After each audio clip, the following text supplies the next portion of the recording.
Welcome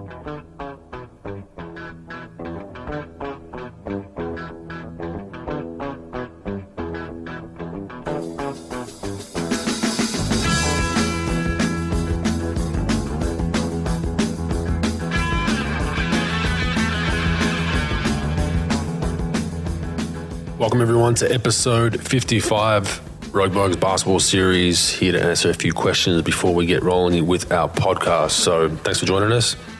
And we will go with Jake, first cab off the rank. Fire away. Bogues, what's up, man? You're the best. Love you. Just curious actually to hear your thoughts. Obviously, seems like James Wiseman, hopefully, maybe he's going to be back soon for the Dubs. I guess twofold, really, just in terms of him being, relatively inexperienced in his NBA career, what you think he might be able to give in the next couple months, and then obviously with your experience coming back from injury as well, what that adjustment's going to be like for him. Thanks. No worries. Thanks for your question, Jake. There are reports that he went down to the G League for a couple of days. They've called him back up pro, so I don't know if you've seen all that. But look, they need the size. The beauty of him coming back from an injury, I don't think he needs to be pressured into playing big minutes. I don't even think he'd play big minutes even if he was healthy, like meaning 30 plus. I think in this system, he's probably a 20, 25-minute guy. So I think that all works out well for him to kind of ease back in. Not a lot of pressure on him, but they definitely need some size. I mean, Pro and I spoke about perhaps the Warriors, getting someone in the buyout market, DeAndre Jordan, someone like that, if they were available, just to shore up their bench a little bit with the Wiseman injury. But now that we know he's coming back, I think he'll definitely have a role to play, especially if they face Jokic in the playoffs or someone like that, where they'll have to go in there and bang around a little bit. But I think coming back, they'll ease him in. And I don't think he'll be more than 25 minutes when fully healthy anyway, Pro. I don't know what your thoughts are. Yeah, I agree with you both. I think that there's no pressure on him. He hasn't played all year. And they're not going to push him back. He wouldn't play big minutes, so they could just sort of ease him into it. I think if you can get him, semi-healthy, ready to go, come late March, early April tops, and then he's roaring to go, and you can give him some meaningful rotations in the playoffs. I think that would help him. But yeah, there's no pressure at all on him. So I think he's in a good situation. Yeah, and don't forget they got Draymond Green, who's not playing at the moment neither. So I don't know how long he'll be out. I've read some reports about him trying to ramp up his conditioning and get kind of fully fit. So maybe early on he will find more of a role. But it's going to be interesting. But let's be honest, the Warriors are going to go with Draymond at the 5 in important minutes and crunch minutes for the most part. But I still think Wiseman has a pretty important role for 20 to 25 minutes a night. So we'll see how that all works out. And, the Warriors are rolling anyway. So considering the injuries that they've got, I didn't think they'd do as well as they are with Draymond out of the lineup, Pro. I really didn't. I thought they'd be 500, 600, somewhere around there, and just kind of treading water till Draymond came back, because he does so many things for him, mainly on the defensive end, but even offensively, just an intangibles guy, deflections, a guy that can have 8 in a night and really kind of overtake a game without having huge scoring numbers. But they've done really, really well considering, Draymond being out. Right, we'll go to the next one. Chris, fire away. G'day, guys. My question this week is just in regards to how, I suppose, watching you when you played Andrew, when it came time to media and press conferences, you're always very open and honest, which I really admire. But I think one thing is that you just seem to, you seem to give the media people respect as well. So, when you see a lot of players, when they get asked questions, they don't even look them in the eye. Their heads droop down. It's almost, is media that much of a hassle? And I suppose, I don't know if you sort of know what I mean by that, but yeah, like I said, you watch them when they sort of answer questions. They don't even look at the media person in the eye. They just sort of droop their heads down and give them very, sort of one-word answers sometimes. I suppose, was the media much of a hassle for you? Yeah, thanks for that one. Look, for me, they weren't a hassle. I guess, there's a mix of people. There's some players that absolutely hate it, and that comes from a point of they're not comfortable speaking or having long conversations, or they don't want to be, I've had teammates that maybe said something silly or weren't as educated on something, and then the media goes after them and they shut down after that. They refuse. They lose respect for all media, or they just hate all media after that because they're just not confident. I've got some that just hate doing it because they don't think it should be a part of the game, and then there's some that love doing it. So there's all different kind of aspects of it. For me, it was like I liked reporters that would ask kind of unique questions that were not the everyday same shit. So that's why I got along with Ethan Sherwood-Strauss, and we're still friends to this day, because he'd come in with just some random shit that he'd obviously gone and researched and spent time and thought about that no one would even think about asking, right? Like, and I really respected that. But look, they have a job to do. The media promotion has helped the league. It's helped our salaries. It's helped everything. So it's kind of you got to go with the flow with that and understand it. But on the flip side, there are some journalists that, number one, are trying to clickbait you and trying to get a clickbait headline out of, something that you've answered that took you 10 minutes to answer, and they grab one sentence and then put it in a headline, and it can make you look like an idiot, or it can make you look like you said something bad about a teammate or a coach. I don't respect those journalists. And then the other one is there is a lot of journalists out there that just ask, so tell us how you felt in that game. That's their go-to question. Or so tell us what you saw out there. And you can tell they really have no idea about the game, and that's probably not their fault because they're in a job.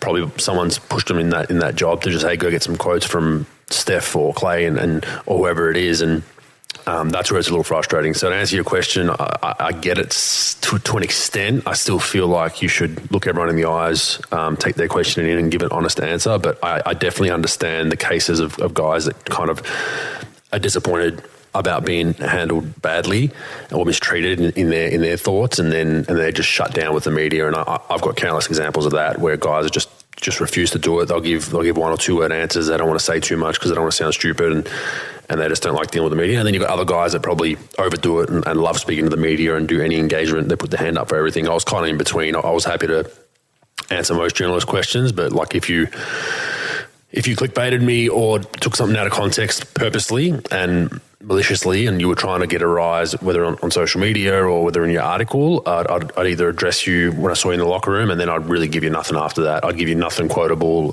I'd try not to answer questions when you were around. That's how I went about it, especially if you did it like on purpose. But for the most part, it's each to their own, Pro. I don't know what your thoughts are on the media and the way it all works. Yeah, I think that you're absolutely correct. I think players come in, most of them aren't really that comfortable. I think the younger guys these days now, through social media and how much they're covered throughout their careers in high school and college, that they're a little bit more comfortable with the media. But I think that it's inevitable that there's going to be a media person that sets a trap for them. And then, there's only so many times that you're going to go to the well with a player before they start shutting off individual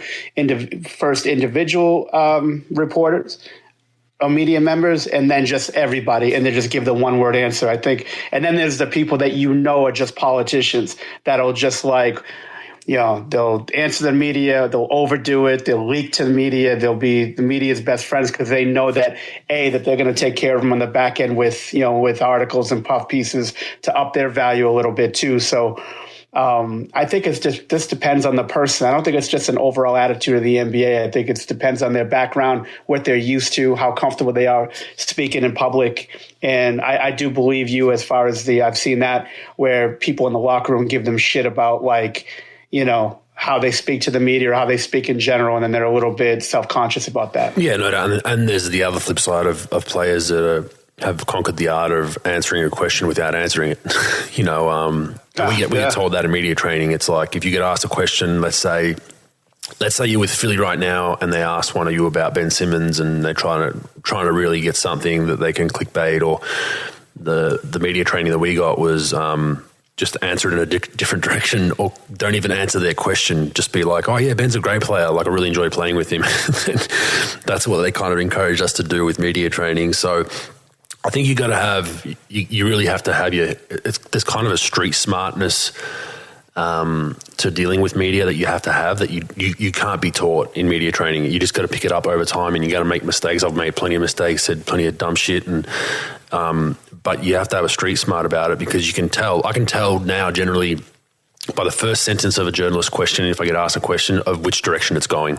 Like, you can kind of tell, like, they're trying to box me into this, or they're trying to get some dirt on this player, or they're trying to schmooze me up. I can get a feel pretty much within the first sentence, and that takes time. And when you're a young fella, you have no idea. You think everyone's genuine. The journalists, a lot of them are very cordial. You just got to be careful that they're not necessarily your friends. And once you get that comfortability, that's where I see a lot of guys get burnt, because they might tell them something and they might think it's off record or whatever, and then guys get really stooged up. So it's just one of those things you got to continue to monitor. But the media, unfortunately, they pay the bills for the most part. I mean, it's starting to change a little bit with streaming services and whatnot, but you still need attention on the game, you need reporting. But I think social media, like Pro said, I think it's starting to change the landscape where, look at us, we're doing a podcast. I'm in Australia, Pro's in Dallas, and we're doing it basically live right now with all everyone listening. And so it's changed. You don't need to have a big network behind you to report on sport. So I think that's kind of a positive, because it should hopefully, it's not yet, but it should hopefully weed out, the people that are in it for the wrong reasons, or are clickbaiting, or are poisonous, rather than just reporting on sport. So that's that. Chris, you got another one? Yeah, I do. Thanks for that. That sort of answers my question quite well. Obviously, I get, there's good questions and shit questions, so it makes a lot of sense. Regarding probably the next one I've got is just regarding the All-Star weekend, and obviously there's no question that the dunk contest was just an absolute shit show in a way.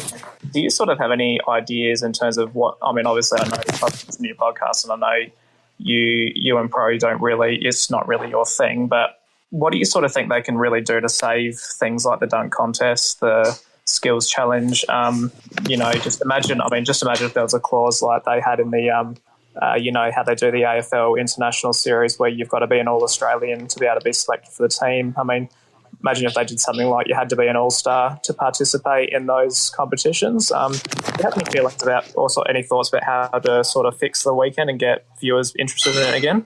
Yeah, it's a tough one. I think it just becomes so much of a cruise fest. It used to be very competitive. And I think that's where, the All-Star games generally get competitive the last 3 or 4 minutes of the whole game. And, you even watch like Steph lit it up, don't get me wrong, but you watch, a few of his threes that he's hit, like every defender's is standing in the paint, just stuff like that. So it's not pure basketball. That's why I don't like watching it. And I assume Pro's the same, but I mean, what is the fix? People have floated. Do you put bigger prize money to guys that are already making 30, 40 million? Like, does a $1 million bonus incentivize them to play? Probably not, right? It's one of those things that you just got to, it's most people that go to that weekend aren't basketball purists or fans. I think it's a separate weekend for celebrities, and it's kind of like the Super Bowl halftime show, all the performances, you got people doing backflips and jumping, on off balance beams, whatever sideshow shit they got going on. Then you got the dunk contest. But I think it's just, we've got it on our run sheet. I wanted to talk about just like killing good things, like the 3-point contest. There was no need to change that. I think that's one of the best events in any All-Star, any professional sporting All-Star weekend is the 3-point shooting contest, just because it's been the same since day dot, and they're trying to mess with that now. The dunk contest, I don't know. Someone floated, maybe get some G League guys involved as well. I think that might bring out some competitiveness. Like, hey, G League versus NBA, who's got the best dunker? Maybe that works. Maybe that might be something that'll work. But it's not as easy as just bonus money, because these guys make so much money anyway. I don't really have a fix for it. I just wish they'd stop messing with it. I think there's too many events. I think they want it to be a long weekend and be the pinnacle of basketball in the world, but it's just moved away from that, Pro. I don't know what your thoughts are, how we could change it, what we could change, but I think it's just one of those things we just got to live with, that it's more for the casual basketball fan that wants to be seen in their nice outfits sitting courtside, Pro. Yeah, I have the best fix for it. Just get fucking rid of it. That'll fix it. Just get rid of it. And here's why, Bogues. Every dunk's been done. Right? Like, there's nothing going to be new there. With 3-point contests, you're just shooting threes. So it's like, that could be good every year. Like, don't mess with it. That's great. It works. with All-Star Weekend, I do have the idea that, look, it is for the casual fan. It's a marketing event. It's, it's just people spending money and seeing and being entertained. Back in the day, as far as, they got really good players in the All-Star Weekend, in the dunk contest. Like, there were borderline All-Stars to All-Star type players. Now you don't have that. You just have whoever really wants to go in it. And not to take anything away from them, but like then the antics, someone's going to get hurt. It's crazy. And as far as the All-Star game, yeah, we all know it sucks, right? You can give all prize money you want, but that's not going to work either. Like, on one end, I really did like it in the 80s and the early 90s, most likely the 80s, and even in the 70s. It was a competitive game. But on the flip side, do you really want your best player to blow his ankle out because he's going hard on All-Star Sunday, in the game? So I do understand somehow that those guys don't go hard. They just want to get through it.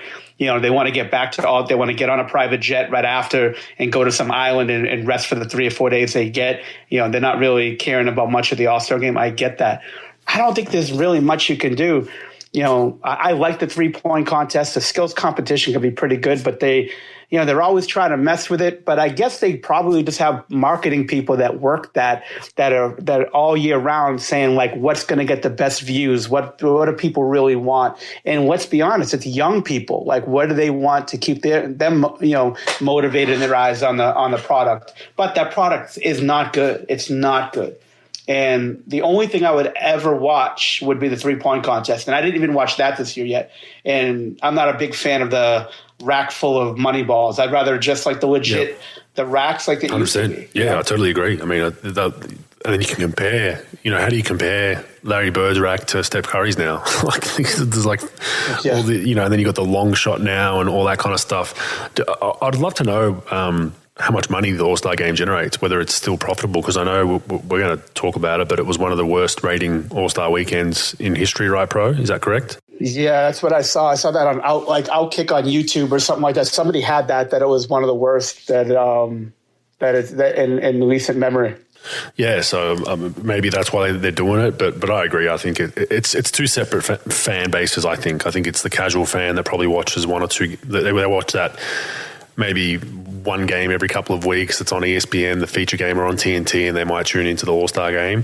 The people that are avid basketball fans generally aren't going to sit down and watch a whole All-Star weekend. That's what I feel. I could be wrong, but let me know, people out there, because it is an interesting one, and I think it's just overdone. I've been to 2 of them, part of the rookie-sophomore game twice, and I didn't enjoy it. I'm not going to lie. They had us doing all kinds of shit, going here to there to there to here, and then on top of that, you got to go out and play a game. So I understand the players kind of coasting through it because you're worn out, and then on top of that, you want to, if you're most of those guys are big minute players, at least on the All-Star team in rookie games, is you want your rest. You want to get that's your 4 or 5 days off that you get mid-season that can help recharge you, especially if you're a playoff team, right? Like, so that that totally makes sense. But I don't know if there's a quick fix, but I think just I would probably make it one day, one event, like just go Saturday, have your rookie sophomore game or whatever it's called now, the international game, Rising Stars Challenge, whatever it's called.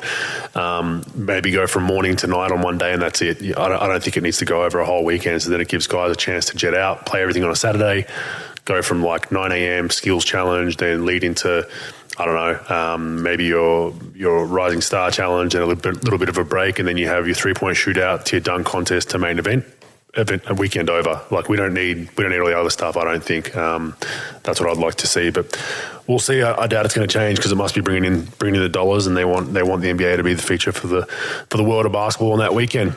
That wraps up episode 55. Thanks for joining us, and we will get onto our podcast now, Pro. Thank you, guys. Appreciate it. See you in a couple weeks.